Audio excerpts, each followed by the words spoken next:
जय हिंद बच्चों, जय हिंद एवरीवन, जय हिंद जय हिंद जय हिंद। जय हिंद सर, जय हिंद जय हिंद जय हिंद जय हिंद बेटा। Good afternoon, good morning, good evening, कैसे हैं सभी? उम्मीद करता हूँ सब बढ़िया होंगे, सब अच्छे होंगे। चलो, आज हिंदी दिवस है और 14 सितंबर आज हिंदी दिवस है। ठीक है।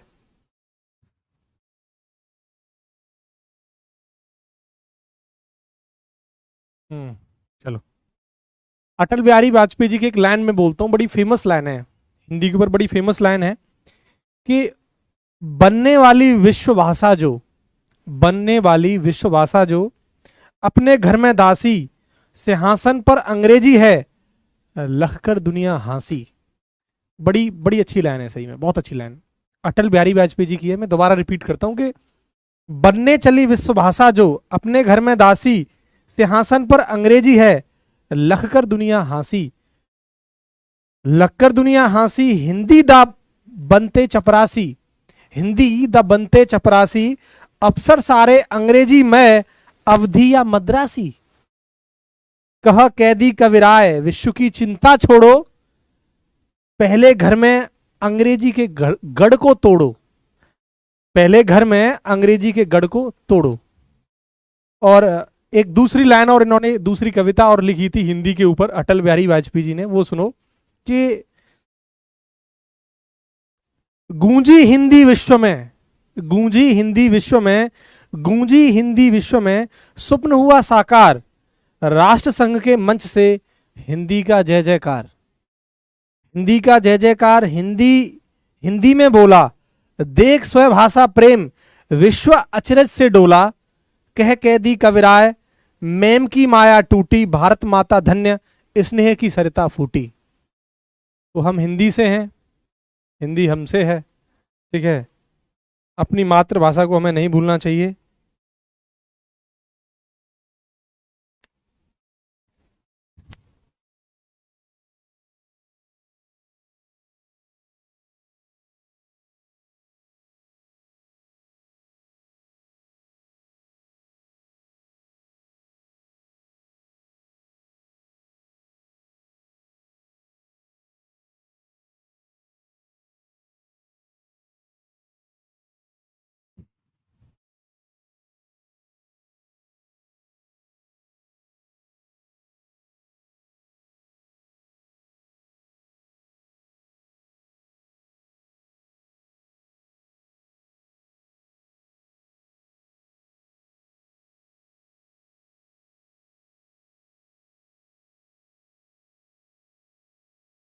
चलो बेटा, स्टार्ट करते हैं ना आज का अपना प्यारा सा सेशन।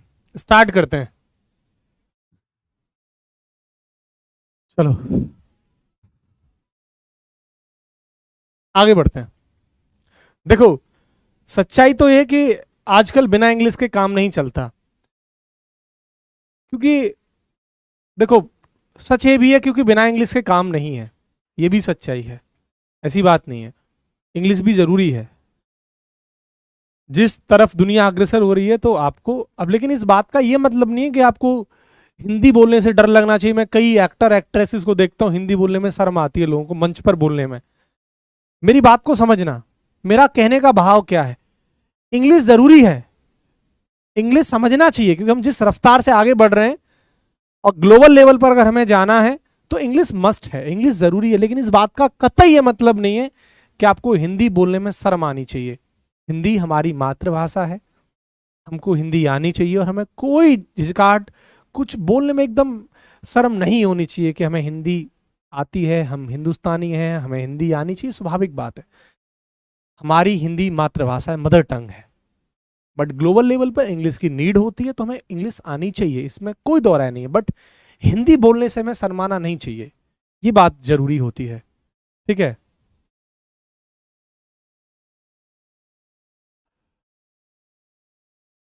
चलो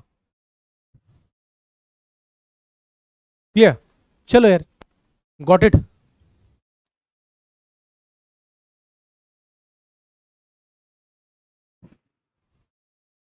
आगे बढ़ते बेटा, आपको एक चीज समझाता हूं। आपके सामने मैं कुछ एक प्यारा सा एक्सपेरिमेंट लेके आया हूं, ध्यान से चीजों को देखते जाना, बस ध्यान से चीजों को देखते जाना।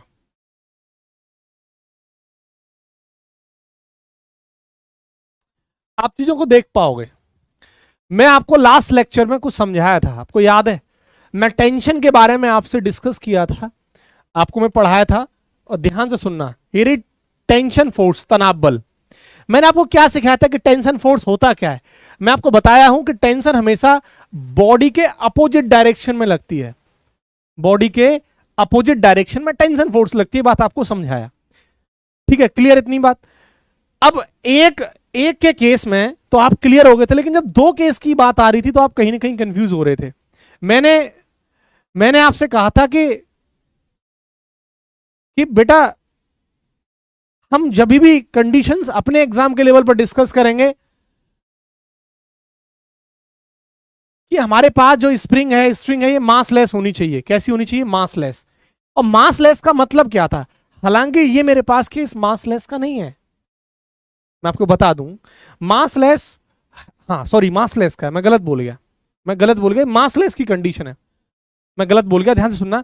ये केस हमारे पास मासलेस का है। कैसे? कि अगर आप देखेंगे इसका मास देखिए बहुत ज्यादा है, लेकिन इस रस्सी का मास देखिए, आप इस रस्सी का मास देखिए कैसा है। इस रस्सी का मास इन बोतल के कंपैरिजन में ना के समान है, इसलिए मैं कहूंगा कि मासलेस स्ट्रिंग है। बोलो हाँ के ना? ये मासलेस स्ट्रिंग है। तो मासलेस रस्सी का मतलब क्या हुआ बेटा? मासलेस रस्सी का मतलब क्या हुआ कि इस रस्सी का वजन, इस रस्सी का मास इस जो नीचे ऑब्जेक्ट लटका हुआ उसके कंपैरिजन में बहुत कम होना चाहिए। उदाहरण के तौर पे मान लो अगर ये 50 केजी की है तो इसका 5 ग्राम अगर मास है तो इसके कंपैरिजन में इसका मास नेग्लिजिबल हो गया। इस बात का मतलब हुआ कि रस्सी मासलेस है। तो मैं इसलिए बार बार आपसे चर्चाएं कर रहा था कि हम मासलेस रस्सी के केस में जो टेंशन लगेगा, यानी ध्यान से देखना, यहां पर जो टेंशन लगेगा, यहां पर जो टेंशन लगेगा, यहां पर जो टेंशन लगेगा, या यहां पर जो टेंशन लगेगा, हर पॉइंट पर टेंशन कैसा लगेगा बेटा? सेम लगेगा। ये बात मैं आपको समझा रहा हूं। हां, अगर ये मासलेस की कंडीशन नहीं होती तो रस्सी के इस पॉइंट पर, इस पॉइंट पर, या इस पॉइंट पर, या इस पॉइंट पर टेंशन सेम नहीं होता। बट अगर कंडीशन मासलेस की है, दैट मींस इस पूरी रस्सी में हर जगह टेंशन सेम होगा। दोबारा से रिपीट कर रहा हूं, इस बात को सुनना कि अगर मैं एक रस्सी तो ये इन दोनों के बीच में, और एक ऊपर जो यहां पर ईंट के ऊपर लग रही है, तो मैंने कहा था कि यहां लगने वाला टेंशन, यहां लगने वाला टेंशन, यहां लगने वाला टेंशन, यहां लगने वाला टेंशन, ये सेम होगा। यहां लगने वाला टेंशन, यहां लगने वाला टेंशन, यहां लगने वाला टेंशन सेम होगा। बट इस बात का कतई मतलब नहीं है कि ये वाला टेंशन और ये वाला टेंशन सेम होगा। ये बात मैं आपसे एक्सप्लेन किया हूं। और ये बात कैसे प्रूफ होती है, ये बात को मैं आपको क्वेश्चन के थ्रू ये बात समझाया था। देखो यहां पे क्वेश्चन कराया था और क्वेश्चन को एक्सप्लेन भी किया था मैं। दूसरी बात, मैंने आपसे पूछा था एग्जाम के थ्रू, क्वेश्चन के थ्रू, कि बेटा सबसे ज्यादा टेंशन कहां लगेगा? स्वाभाविक है, अगर एक गांव का पढ़ा अनपढ़ व्यक्ति भी जो पढ़ा लिखा नहीं होगा वो भी बता देगा। मैं आपसे पूछूं कि बताइए सिस्टम में टेंशन सबसे ज्यादा कहां लगेगा, वो भी बता देगा इस बात को। टेंशन बेटा सबसे ज्यादा कहां लगेगा? यहां लगेगा, ऊपर। क्यों? क्योंकि इस रस्सी में टेंशन इसलिए लगेगा कि एक तो ये और एक ये, दो चीज का वेट किस पर पड़ रहा है? यहां पर। तो इस रस्सी की तुलना में यहां इस वाली रस्सी में टेंशन ज्यादा होगा। और हमने बात क्वेश्चन के थ्रू भी समझी थी कि यहां इन दोनों ब्लॉक के बीच में यहां टेंशन 40 न्यूटन निकल के आया था और यहां बेटा टेंशन 70 न्यूटन निकल के आया था। ये बात मैंने आपको एक्सप्लेन करी थी। बोलो हाँ के ना? बताओ, कोई दिक्कत, कोई डाउट इसमें? मैं बहुत सारे एक्सपेरिमेंट करूंगा टेंशन के, अभी देखते जाओ। जो मैं आपसे एक्सप्लेनेशन कर रहा था वो सब यही केसेस थे। क्लियर?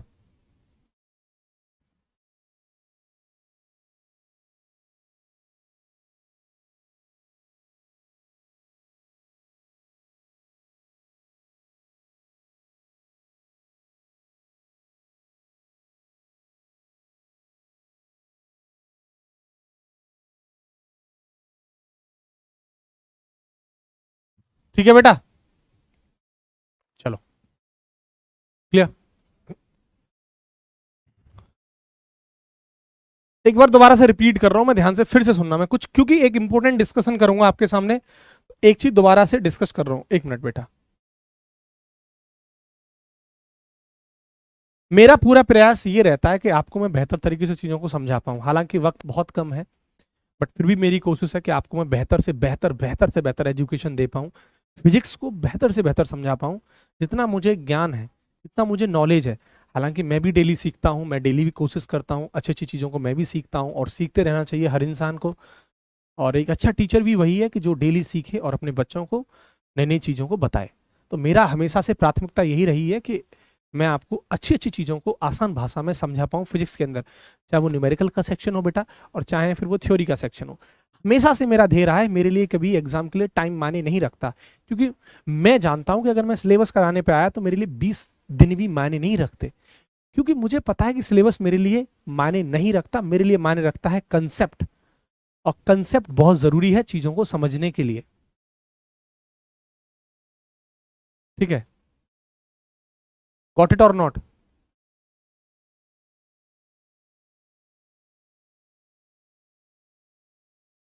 चलो, अब आगे एक बात बताओ, एक एक्सपेरिमेंट करते हैं, देखो ध्यान से समझना।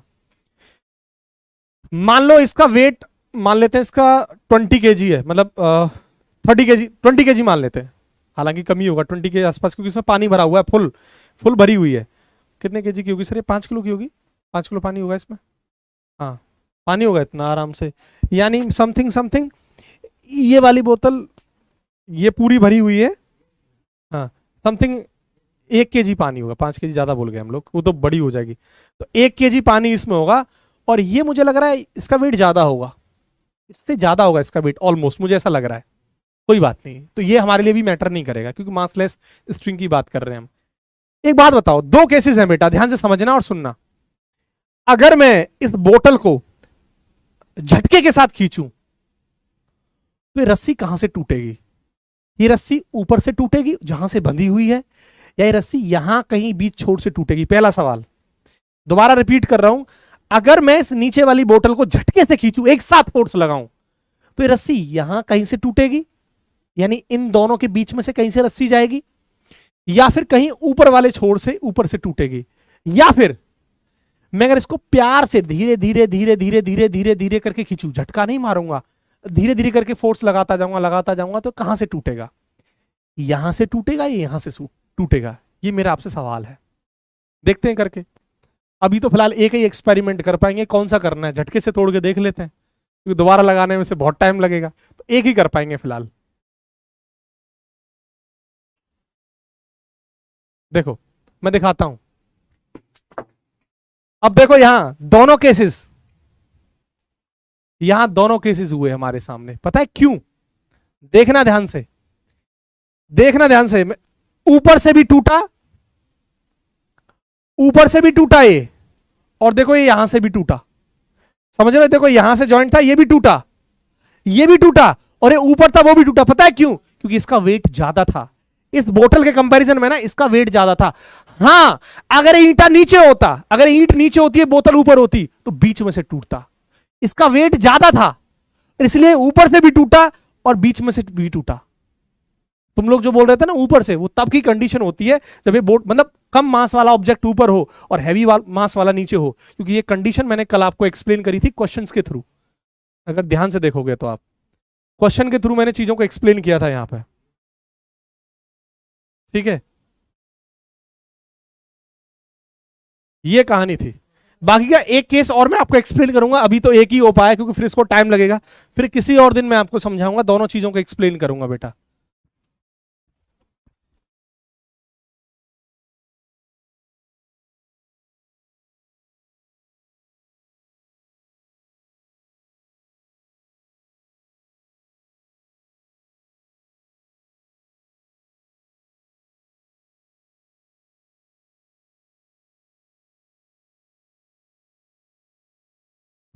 कहानी खत्म हो जाती। चलो भाई, ठीक है, चलो अब आगे बढ़ा जाए।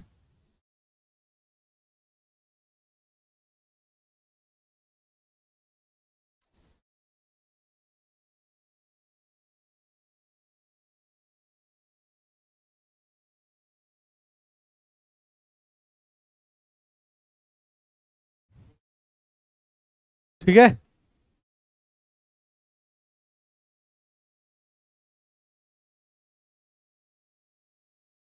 ओह, चलो, एक खबर और देनी थी मुझे। प्रियांशु सर की क्लास नहीं होगी 7-8 दिन। हमारे सर की तबीयत थोड़ी अच्छी नहीं है, मतलब ठीक है वैसे तो, लेकिन तबीयत अच्छी नहीं है ना। तो इस वजह से सर की क्लास नहीं होगी, तो उसके लिए बार बार आप जो कमेंट करें तो वो मैं पहले ही बता दूं कि बेटा प्राइम सर की क्लास नहीं होगी ऑलमोस्ट 7 डेज। ठीक है।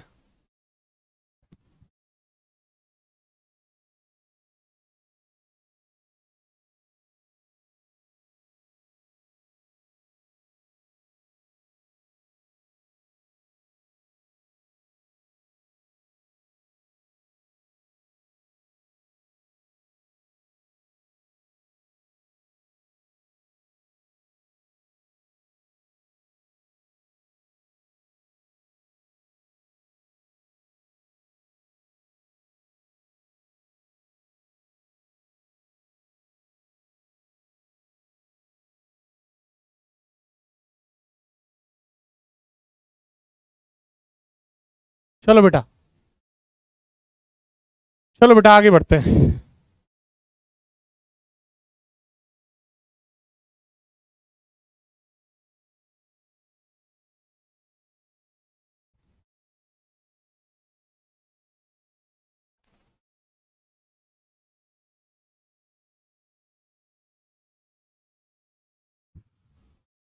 नहीं, तबीयत सर की मतलब ऑलमोस्ट ठीक है, बट उतनी सही नहीं है। ठीक है सर, वैसे कोई दिक्कत नहीं है, हो जाएगा।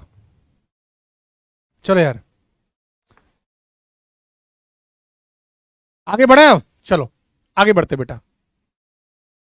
अब बात करते हैं बेटा हम न्यूटन के सेकंड लॉ की।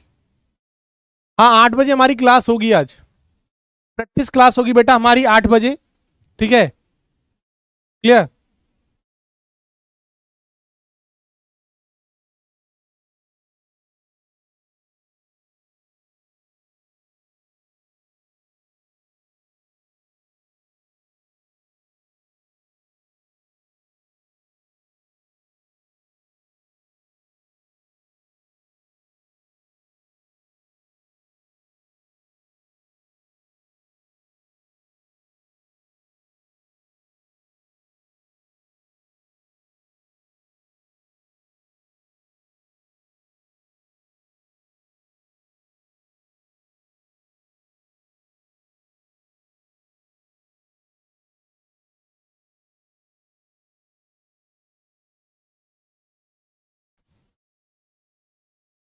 चलो बेटा, फिजिक्स का प्रैक्टिस क्लास होगा है ना, आपको पता ही है। डिफेंस खान स्टडीज चैनल पे होगा 8 बजे। चलो देखो, आगे बढ़ते हैं बेटा। लगाइए न्यूटन का सेकंड लॉ। सॉरी, न्यूटन का सेकंड लॉ नहीं, फर्स्ट लॉ ही नहीं पढ़ा ना अभी, अब तो हमने भाई फर्स्ट लॉ नहीं पढ़ा ना हमने, फर्स्ट लॉ नहीं पढ़ा। चलो फर्स्ट लॉ पहले पढ़ते हैं, पहले न्यूटन के कुछ लॉ के बारे में डिस्कस कर लेते हैं। चलो,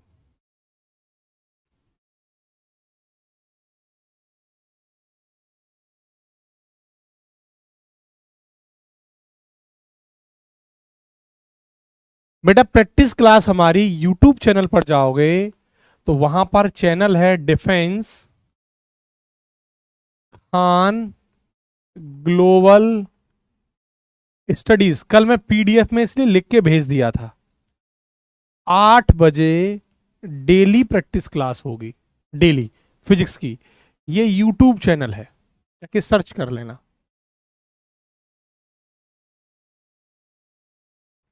ठीक है, चलो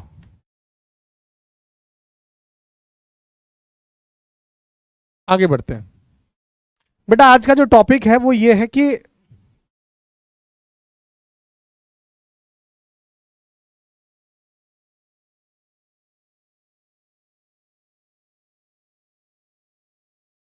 Newton's law of motion. Newton's law of motion, Newton के गति के नियम। Newton's law of motion, clear. हाँ समी, सेम। अब न्यूटन के बेटा 3 लॉ हैं। पहला लॉ, फर्स्ट लॉ न्यूटन का,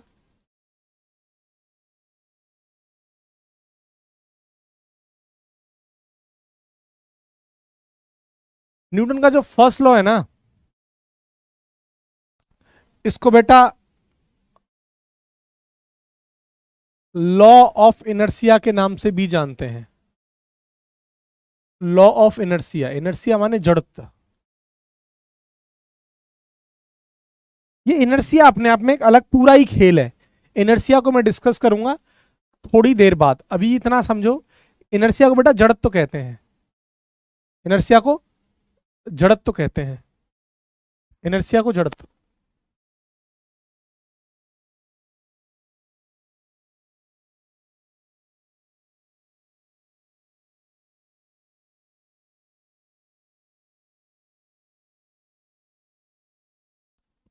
चलो, लॉ ऑफ इनर्सिया, इनर्सिया माने जड़त्व।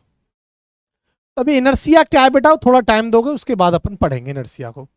लॉ ऑफ इनर्सिया या लॉ ऑफ गैलीलियो के नाम से भी इसको जाना जाता है।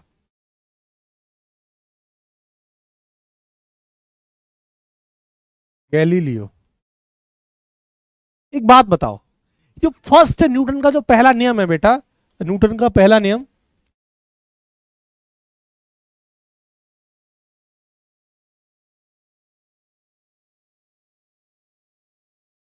मुझे एक बात बताओ, न्यूटन का जो पहला लॉ है ये हमें क्या देता है बेटा? ये डेफिनेशन ऑफ फोर्स देता है। क्या देता है? Definition of force, definition of force देता है, बल की परिभाषा। क्या बताता है बल के बारे में, सब समझेंगे। डेफिनेशन ऑफ फोर्स,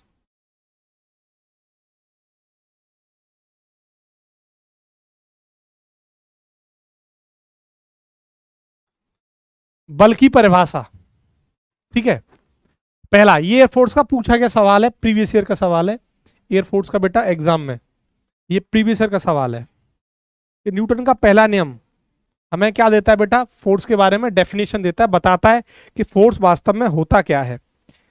ये कहता क्या है अभी चर्चाएं करेंगे थोड़ी देर में। दूसरी बात, सब कुछ पढ़ेंगे बट पहले बेसिक बेसिक चीजों को देखो। दूसरा, न्यूटन का जो सेकंड लॉ है वो हमें क्या बताता है? न्यूटन का बेटा जो सेकंड लॉ है ना, वो हमें बल का मैग्नीट्यूड देता है, मैग्नीट्यूड ऑफ फोर्स।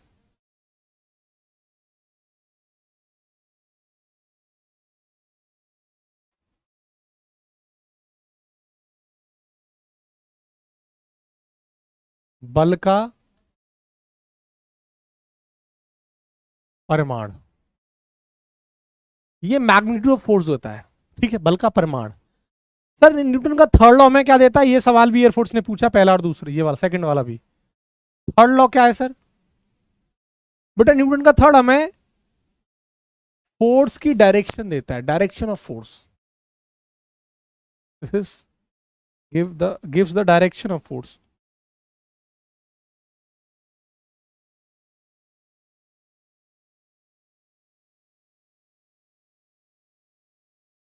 बल की दिशा, ये देख लीजिए आप, या ऐसे बोलो प्रॉपर्टी ऑफ फोर्स, ये ज्यादा बेहतर है, डायरेक्शन नहीं, प्रॉपर्टी ऑफ फोर्स।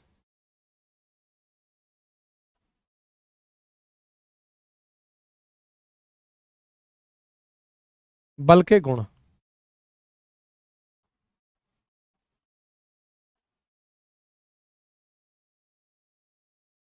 देख लीजिए, बोलो।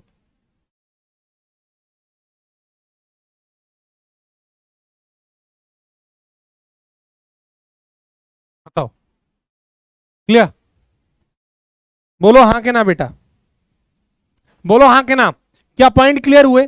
पहले इतना जरूरी है कि सर न्यूटन का पहला नियम फोर्स के बारे में क्या बताता है, दूसरा क्या बताता है, तीसरा क्या बताता है। मैं आपको बता दूं प्यारे बच्चों, ये सवाल भी आपका एग्जाम ने पूछा है, प्रीवियस ईयर का, एयरफोर्स का प्रीवाई क्यू है ये भी।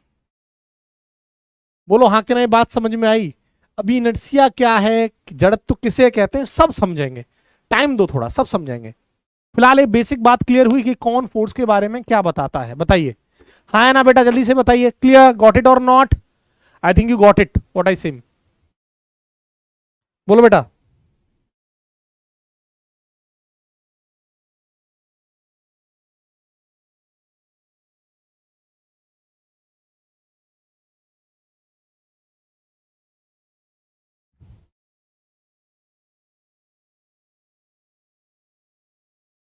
क्लियर? चलो आगे बढ़ते हैं। अब समझते हैं न्यूटन के पहले नियम को पूरे डिटेल में। क्या है फर्स्ट लॉ न्यूटन का?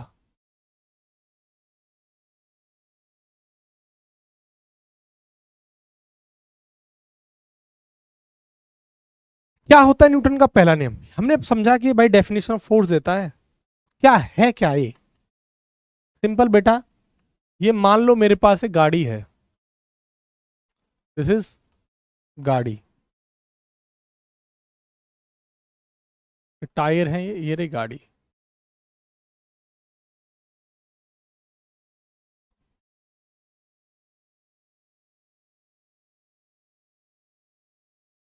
देखो, ये कहता है कि अगर ये गाड़ी रेस्ट में है, पहला नियम क्या कहता है? अगर ये गाड़ी रेस्ट में है तो ये गाड़ी भी रेस्ट में ही रहेगी।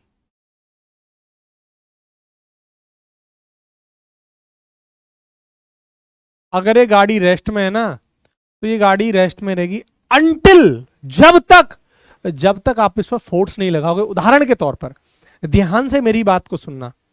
कहने का मतलब बेटा ये है कि ये बॉल है, ये देखो, ये बॉल है, आई थिंक आपको शायद दिख पाए, ये बॉल है, ये बॉल है, ये ग्राउंड लेवल है, ये ऐसे ग्राउंड है, ये बॉल रखी हुई है।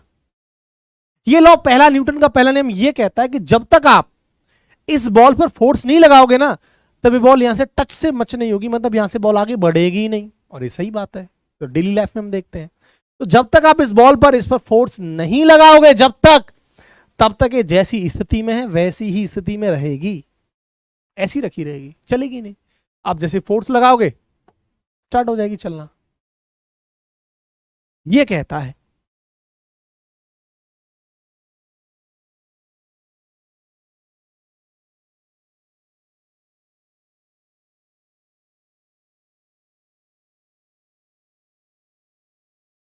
शैलेंद्र कुमार सर, आप नोट्स नहीं अच्छे देते हो? मैं पहली बार नाम सुन रहा हूं आपका, शैलेंद्र कुमार। नोट्स अच्छे नहीं देते हो? मैं नोट्स ही नहीं देता, मैं नोट्स देते ही नहीं हूं। मुझे लग रहा है तुम सो रहे थे रात को, तुमने कुछ और सपना देख लिया है बेटा, सपना देख लिया। तो मैं नोट्स कहाँ देता हूँ? किताबें तो मार्केट में दुनिया भर की मिल रही हैं, कॉपी पेस्ट का काम नहीं होता यहाँ पे। जाकर तुम दुनिया भर की किताबें खरीद लो, उन्हीं को नोट्स बोल देते हो तुम लोग, तुमको आदत पड़ी हुई है गलत। या किताब खरीद लो, बन गया नोट्स। या नोट्स नहीं देता रवि ठकुरेला आपको, ये ध्यान रखना। कंटेंट देता है, कंसेप्ट देता है बेटा रवि ठकुरेला आपको, ये ध्यान रखना। कंसेप्ट देता है आपको, और कंसेप्ट में इतनी पावर जनरेट करता है कि आप फिजिक्स में धुआं उड़ा दोगे, ध्यान रखना। तो यहाँ नोट्स का खेल नहीं चलता बाबू, यहाँ कहानी अलग चलती है। पहले दिन देख रहा हूं मैं।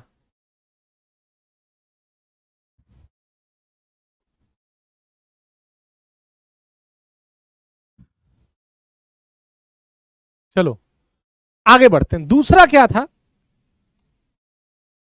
क्या था कि मान लो इसी इसी इसी को मैं उठाता हूं,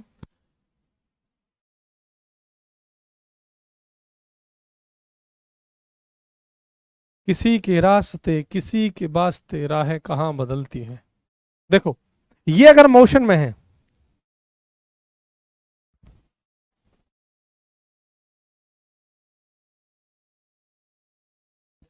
ठीक ठीक, देखो अगर ये मोशन में है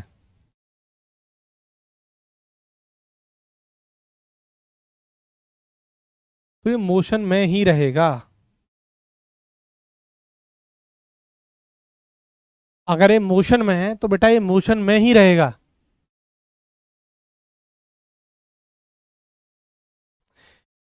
समझना आप इस कंसेप्ट को। ये जैसे बॉल है, चल रही है, मोशन में चल रही है। आप सोचते हो सर ये तो रुक जाएगी एक टाइम बाद, बिल्कुल सही बात है। लेकिन प्यारे बच्चों में जो बात कर रहा हूं कि बॉडी मोशन में, तो मोशन में रहेगी। जब तक ऐसे फोर्स नहीं लगाओगे तब तक ये नहीं रुकेगी। लेकिन पता है कब की बात है? वैक्यूम के केस की बात है बेटा। ये वैक्यूम की कैसी बात है? वैक्यूम के अंदर क्या है ना, अगर तुम्हारे पास सुनो, अगर तुम्हारे पास फटफटिया कोई मोटरसाइकिल है और उसको चला के छोड़ दो वैक्यूम में, वो जिंदगी भर चलती रहेगी हमेशा, जब तक उसे नहीं रोकोगे ना, फोर्स लगा के नहीं रोकोगे, तब तक नहीं रुकेगी, चलती रहेगी हमेशा, जीवन भर चलती रहेगी अपने आप, अपने आप चलती रहेगी हमेशा। लेकिन वैक्यूम में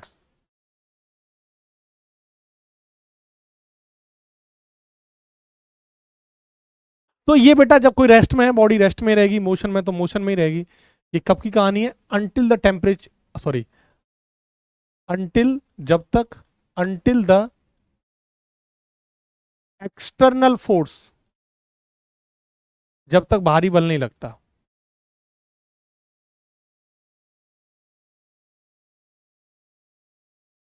जब तक बाहरी बल नहीं लगता है तब तक कोई बॉडी रेस्ट में तो वो रेस्ट में रहेगी, मोशन में तो मोशन में ही रहेगी। लेकिन एक खास बात देखिए, ये तो आपको पता है, 9th 10th में आप पढ़ के आते हैं, लेकिन जो खास बात है, एयरफोर्स का जो क्वेश्चन बनता है, ठीक है, हाँ हाँ बिल्कुल, पेट्रोल भी खत्म हो जाएगा तभी भी, ठीक है, चलती ही रहेगी जीवन भर, पेट्रोल वेट्रोल का वहां कोई काम नहीं है, ठीक है, पेट्रोल का कोई मतलब ही नहीं है वहां, बस एक बार गाड़ी धक्का दे के छोड़ दे बिना स्टार्ट किए, बस चलती रहेगी वो जीवन भर।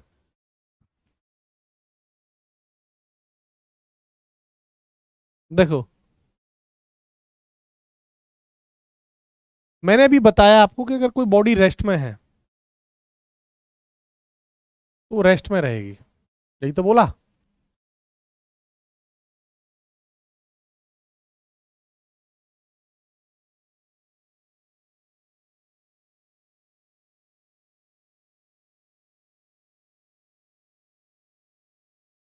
अगर कोई बॉडी मोशन में है, बॉडी मोशन में ही रहेगी।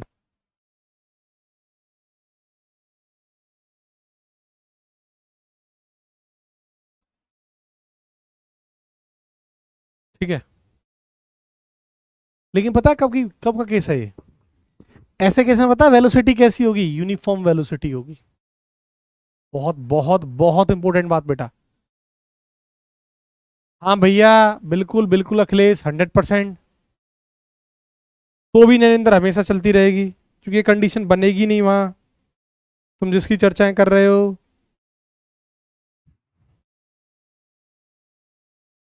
समय होता ना, मैं तुमसे बहुत कुछ डिस्कस करता, लेकिन बस कुछ समय है नहीं उतना।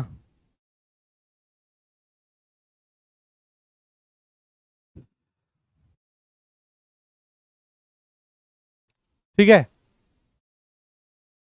तो है क्या कहानी? कहानी यहां पर यह है कि ये जो बॉडी है ना, ये यूनिफॉर्म वेलोसिटी से मूव करेगी, ध्यान से समझना। Body moving with uniform velocity.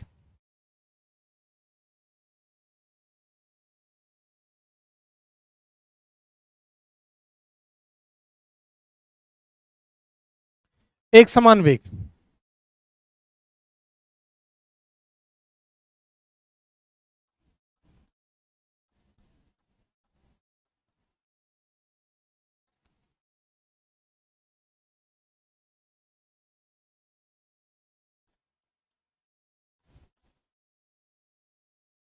Uniform velocity, uniform माने, देखो आप जानते हैं वेलोसिटी है क्या बेटा? एक वेक्टर है। वेलोसिटी क्या है? एक वेक्टर क्वांटिटी है। अगर ये वेक्टर है मतलब सदिश है, तो इसके पास मैग्नीट्यूड भी होगा, परिमाण भी होगा, ये कितनी बार आपको बता चुका हूं, और उसका डायरेक्शन भी होगी, दिशा भी होगी। लेकिन उसने बोला है कि वेलोसिटी कैसी है? यूनिफॉर्म। तो इस बात, यूनिफॉर्म का मतलब जानते हो ना क्या है? एक जैसा। यूनिफॉर्म का मतलब जानते हो ना क्या होता है? कांस्टेंट, सेम, सब यूनिफॉर्म का ही मतलब है ये। तो इसका मतलब ये हुआ प्यारे बच्चों कि मैग्नीट्यूड भी कैसा होगा? सेम होगा। अब देखते रहना, और डायरेक्शन भी कैसी रहेगी? सेम। अब समझ में आएगा जो मैं बोल रहा था। इसका मतलब है कि अगर गाड़ी चल दी तो उसकी वेलोसिटी तो फिक्स कर दी कि भाई 5 मीटर पर सेकंड, 6 मीटर पर सेकंड फिक्स हो गई, ये फिक्स है, कांस्टेंट है। और उसकी डायरेक्शन भी फिक्स है, और डायरेक्शन सेम एस का मतलब क्या है? भूख लग रही थी साला, कुछ खाए नहीं दे। हाँ, साला यही सब होता है।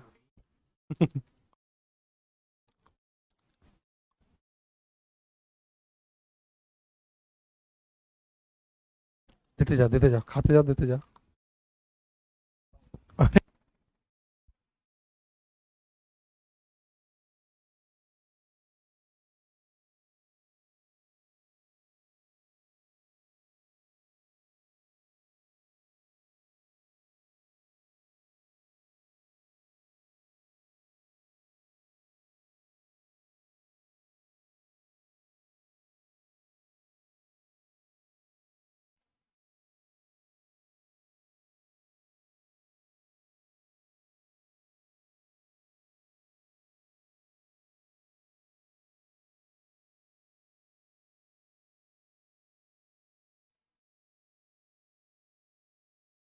आपकी बात चली गई।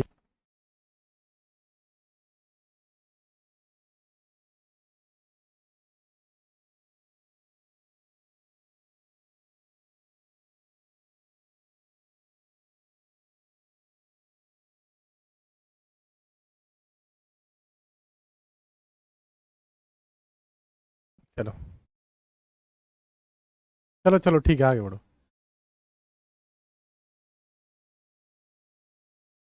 तो दोस्त बात करेंगे इस पर जरूर। समझ में आ गया? डायरेक्शन सेम होने का मतलब क्या है, ये बताओ। डायरेक्शन सेम होने का मतलब क्या है? Straight line. डायरेक्शन सेम होने का मतलब समझ रहे हो ना, स्ट्रेट लाइन बॉडी मूव करेगी। सीधी सी बात बोल दूं, सीधी सीधी बात बोल दूं नोट डाल के। Body moves in straight line.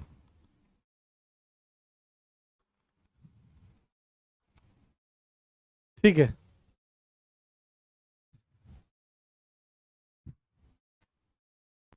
चलो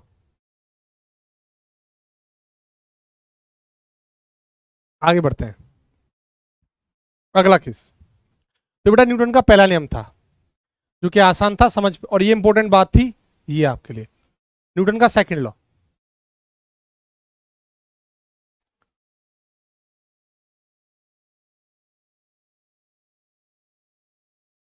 न्यूटन का सेकंड लॉ क्या बोलता है कि मैंने बताया था कि फोर्स के मैग्नीट्यूड को डिफाइन करता है।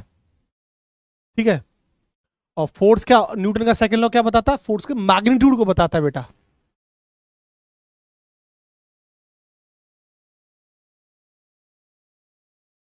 ठीक है, तो एफ बराबर क्या हो जाएगा? DP upon D T. ठीक है, और डीपी अपॉन डी टी का मतलब समझ रहे हो क्या होता है? एफ बराबर एक फॉर्मूला होता है डीपी अपॉन डी टी। ठीक है, और डीपी मतलब जानते हो, पी मतलब बेटा यहां पर मोमेंटम है। तो डीपी अपॉन डी पता है पूरे को क्या बोलते हैं? पूरे को, इसको पूरे को, डीपी अपॉन डी को rate of change of momentum बताता हूं आपको। Rate of change of momentum, संवेग के परिवर्तन की दर।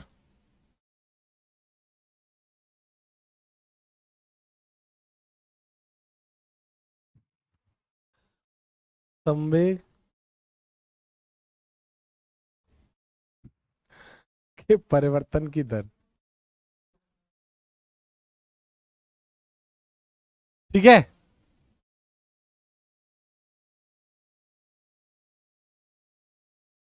डीपी अपॉन डी को बोलते हैं संवेग के परिवर्तन की दर। और बेटा पता है आपको, इसी संवेग की परिवर्तन की दर को, यानी rate of change of momentum को क्या बोला जाता है पता है?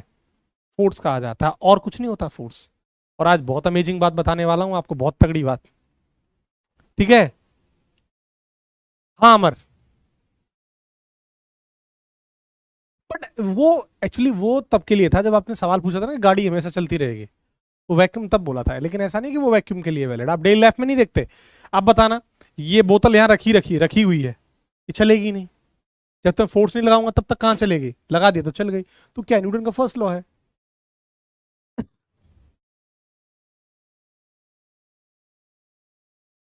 शैलेंद्र पूछ रहा है सर नोट्स कहाँ से बना है? अभी तो थोड़ी देर पहले बोल रहा था कि नोट्स बहुत बेकार देते हो।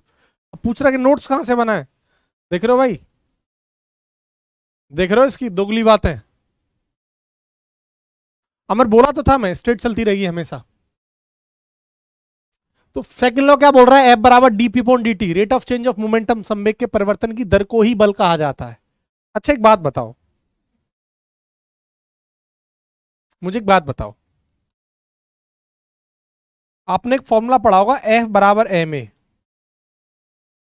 और एक आपने फॉर्मूला पढ़ा है ये एफ बराबर डीपी अपॉन डी टी, ये दो फॉर्मूला पढ़े हैं। मुझे बताना फोर्स का फॉर्मूला कौन सा है, जल्दी बताओ, पहला या दूसरा, बताओ। फोर्स का फॉर्मूला कौन सा है, बहुत अमेजिंग बात बताने वाला हूं, ये वाला है या फिर ये वाला है, कौन सा है, पहला या दूसरा, ऐसे करके बता दो मुझे कमेंट में कि सर पहला दूसरा। यही गलत फहमी है आप लोगों की, यही गलत फहमी है, ये फोर्स का फॉर्मूला है ही नहीं, ये तो भैया स्टेटमेंट है। ये क्या है बेटा, statement, this is statement, this is nothing, ये क्या है, स्टेटमेंट है, फोर्स स्टेटमेंट है, कथन, स्टेटमेंट माने होता है कथन हिंदी में, कथन,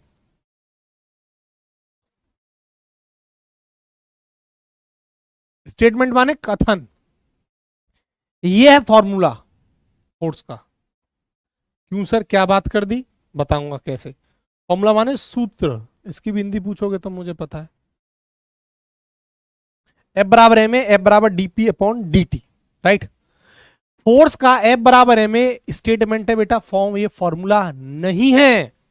क्यों, आपको समझाऊंगा क्यों नहीं है। पहले अपना इसने दिमाग में सेट करिए कि सर ये जो चीज है ना, ये बेटा इनर्सिया नहीं पढ़ा है, मुझे भी पता है, रुक जाओ थोड़ा सा, इनर्सिया के बारे में डिटेल में चर्चाएं करूंगा, आज नहीं कल, पूरा डिटेल में, रुक जाओ, एक्सपेरिमेंट के साथ सब कुछ समझेंगे। इतनी बात समझ में आ गई कौन सा है फोर्स का फॉर्मूला, ठीक है। अगर ये बेटा स्टेटमेंट है ये, तो बेटा ये ना हमेशा वैलिड नहीं होता, ये फॉर्मूला, ये जो है ना एफ बराबर एम ए, ये तभी लगता है स्टेटमेंट जब मास कांस्टेंट होता है। It is applicable only when, applicable only when is mass constant, देखते जाना, एप्लीकेबल ओनली व्हेन, जब एम आपका कांस्टेंट होगा ना,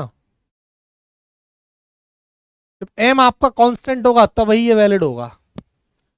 और ये हमेशा सही नहीं होता, हमेशा नहीं लगता, ये ध्यान रखना, ये हमेशा नहीं लगता, हमेशा अप्लाई नहीं होता, ये तो तभी अप्लाई होता है जब मास कांस्टेंट होता है, ये हमेशा अप्लाई नहीं होता। फोर्स का जो फॉर्मूला वो ध्यान रखना है। यहां से एनडीए में पूछा गया सवाल था, विन पर चर्चा करने वाला हूं,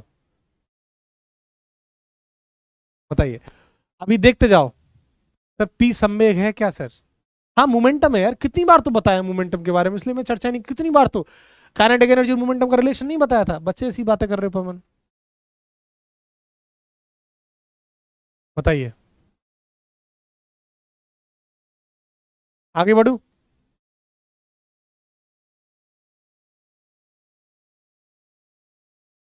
अगला सवाल देखना ध्यान से। अब एक काम करते हैं, दो कंडीशन रखते हैं कि एक तो जब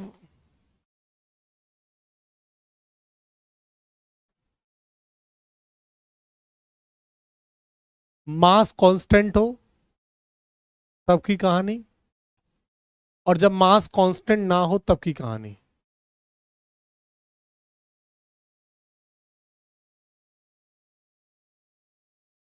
एम क्या हो, कांस्टेंट। अभी आपको प्रूफ कर देता हूं ये बात। एफ बराबर क्या है, DP upon D T, DP upon D T बोल दो या डीपी अपॉन टी बोल दो, बात एक ही है, कोई दिक्कत नहीं है, ठीक है, क्लियर। पी बराबर क्या होता है, M B upon T, clear, समझ रहे हो ना मेरी बात, और V upon T A, clear. तो फॉर्मूला जो हमने पढ़ा है वो क्या था, ए बराबर D P upon D T, ठीक है, या टी लिख दो, बात एक ही है। और जब m कांस्टेंट ना हो,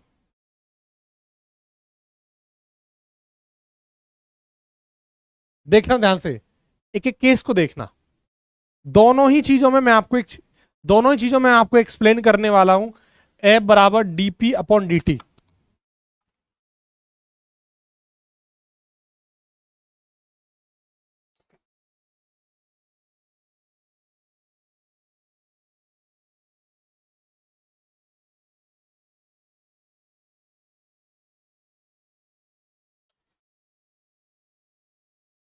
चलो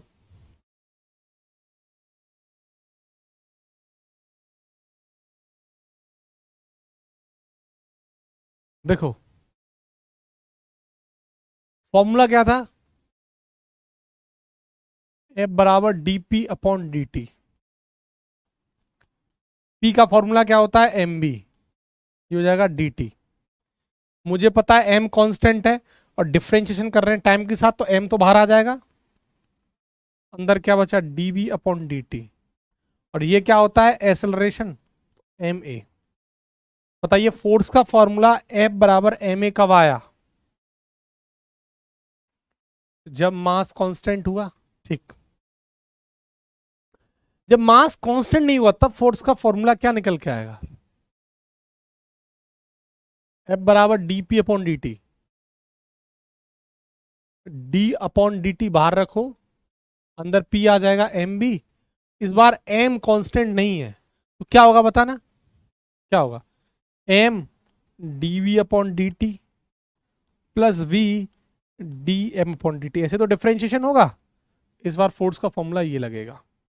देख लो, दोनों चीजें क्लियर। ये कब लग रहा है और ये कब लग रहा है, वो दोनों देख लो आप। ये भी देख लो ये कब लग रहा है। अब इसका एप्लीकेशन कहाँ है वो मैं आपको बता रहा हूं, अभी कहाँ यूज होता है। ठीक है, बताता हूं। अब देखो ये एप्लीकेशन कहाँ यूज होता है। प्रोपल्सन ऑफ रॉकेट, रॉकेट का अनुमोदन, जब रॉकेट चलती है। ठीक है, तो आपने रॉकेट देखी है? समझाता हूं। देखो रॉकेट, रॉकेट कैसी होती है देखना ध्यान से। ये रही रॉकेट।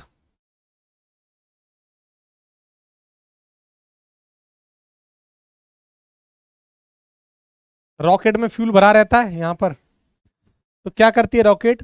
ये फ्यूल भरा रहता है रॉकेट में, यहां ऐसे करके फ्यूल। ठीक।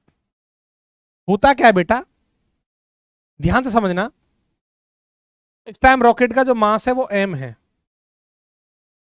और रॉकेट ऊपर की तरफ जा रहा है, इसकी वेलोसिटी v है।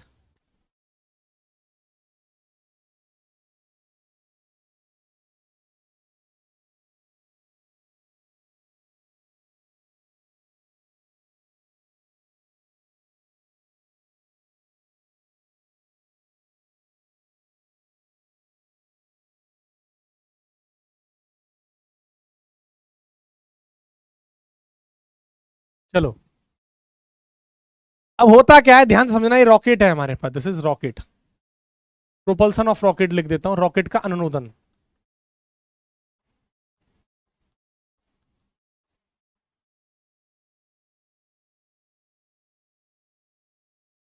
रॉकेट का अनुनोदन।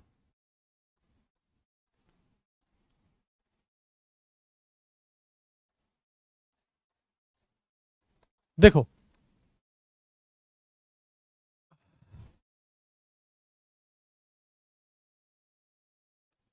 मुझे बड़ा, आज पता नहीं क्यों डिस्टर्ब कर रहे हैं आप लोग बहुत ज्यादा, पढ़ाने नहीं दे रहे। हेलो एक्सक्यूज मी सर जी, प्रशांत आ रहे कि नए नए आए हैं क्या आप लोग? कुछ आज नए नए आए हैं क्या? बट आज पहले दिन एडमिशन लियो क्या? ये बताओ पहले।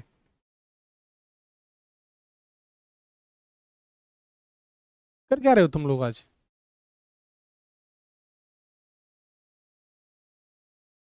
ऐसे ही पढ़ोगे क्या आज?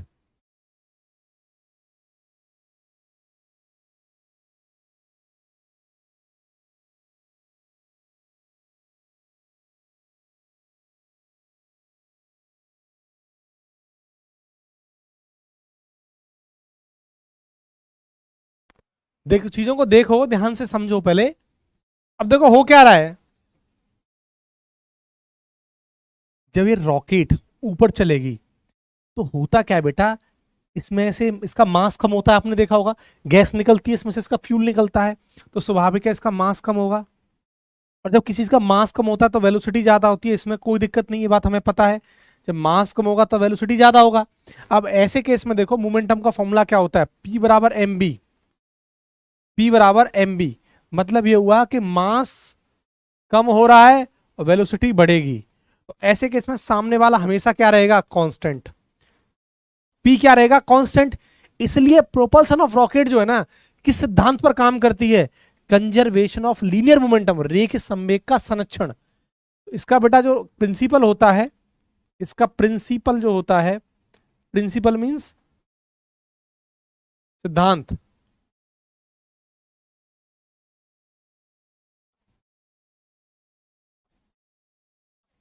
इसका प्रिंसिपल क्या होता है, इसका प्रिंसिपल होता है कंजर्वेशन ऑफ लीनियर मोमेंटम, रे के संवेग का संरक्षण।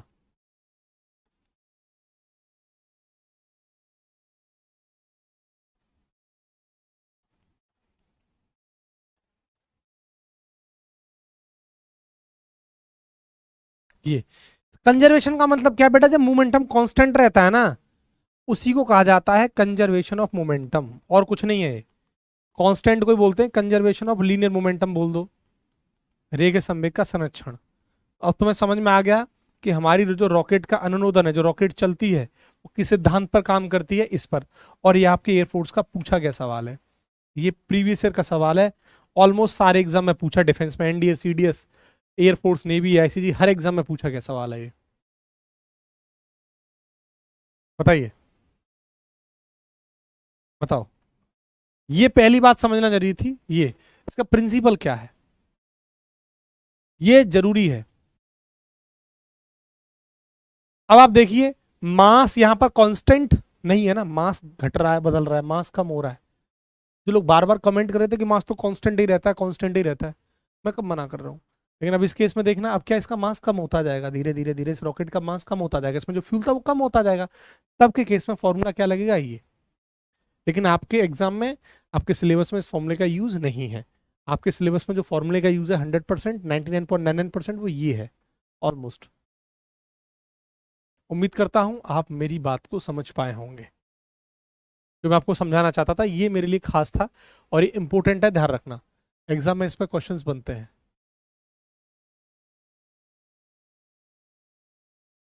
बोलो हाँ के ना। पी कांस्टेंट, मोमेंटम बेटा कांस्टेंट रहता है, उसी को बोलते हैं कंजर्वेशन ऑफ मोमेंटम।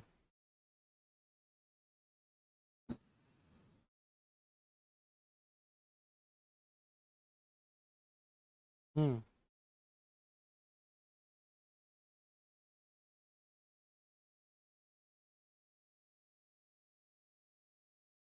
ठीक है, क्लियर बेटा, कोई दिक्कत। हाँ मेरे भाई, शाम को 8 बजे क्लास होगी, यूट्यूब पर क्लास होगी, शाम को 8 बजे होगी। आज से डेली प्रैक्टिस होगी, आज मोशन स्टेट लाइन के क्वेश्चंस कराऊंगा, अच्छे क्वेश्चंस होंगे, नए क्वेश्चंस होंगे। आपको पीडीएफ कहाँ मिलेगी, आपको आपके ऐप में पीडीएफ मिल जाएगी, टेंशन फ्री रहा करो। हर चीज का जवाब दे दिया था कल क्लास में, लेकिन फिर भी बार बार करते रहते हो कुछ ना कुछ, हमेशा PDF PDF PDF PDF.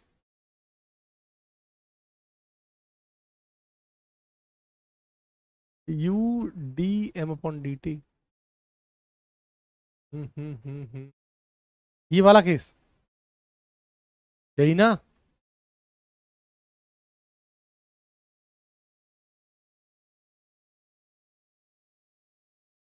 Pradyumna यही बोल रहा है ना खाली, वो तुम्हें प्रद्युम्न तुम्हारे लिए वैलिड नहीं है, नहीं मैं बात कर लेता। इरिटेट कर रहे हो तुम लोग, पढ़ नहीं रहे आज। एक्सपेरिमेंट कराना बंद करना पड़ेगा, मुझे लग रहा है एक्सपेरिमेंट की वजह से हुआ है ये सब। तुम लोग क्या एक्सपेरिमेंट कराऊं मैं। ये रहा यूट्यूब, खुश, परेशान कर दिया यार तुम लोगों ने मुझे।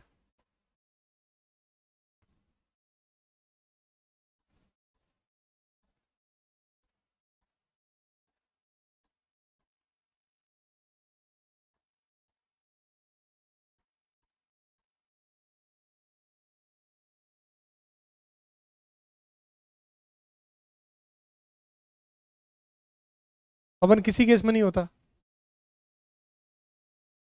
पहले मोशन स्ट्रेट लाइन से शुरू कर रहा हूं ना, क्योंकि क्वेश्चंस करा चुका हूं। मैं मोशन स्ट्रेट लाइन से शुरू कर रहा हूं क्योंकि प्रैक्टिस करा चुका हूं। बोलो क्लियर? आया ना?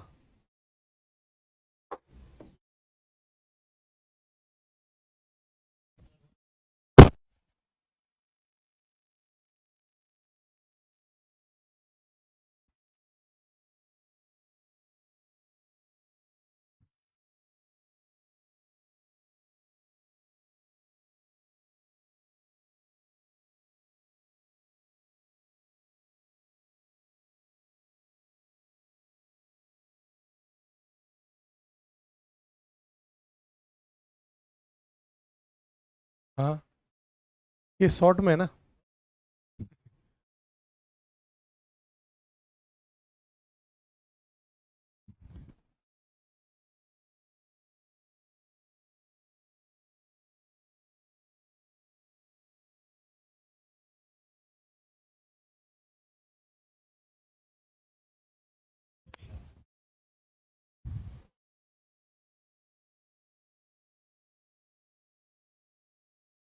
तुम एक काम कर लो, एक्सपेरिमेंट ही कर लो। जीवन में एक बात याद रखना, थोड़ा प्रैक्टिकल हो जाओ।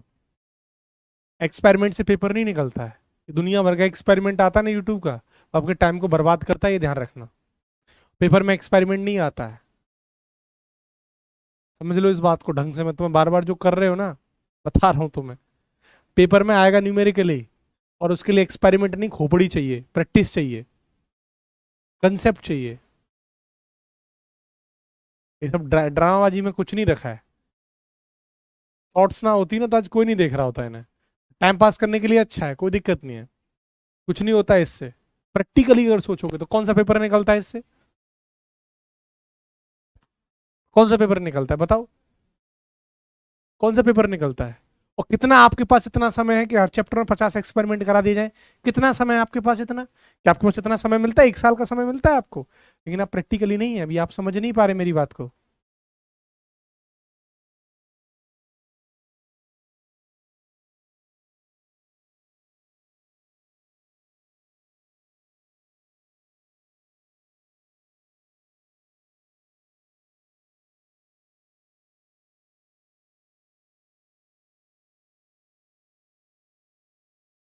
आज के लिए इतना ही यार, बस। आज के लिए इतना ही, बाकी का कल डिस्कस करेंगे। शाम को प्रैक्टिस क्लास होगी, बाकी कल डिस्कस करेंगे। अपनी क्लास टाइम पर होगी 5 बजे। बाकी कल डिस्कस करेंगे, और आज शाम को 8 बजे अपनी क्लास में मिलते हैं।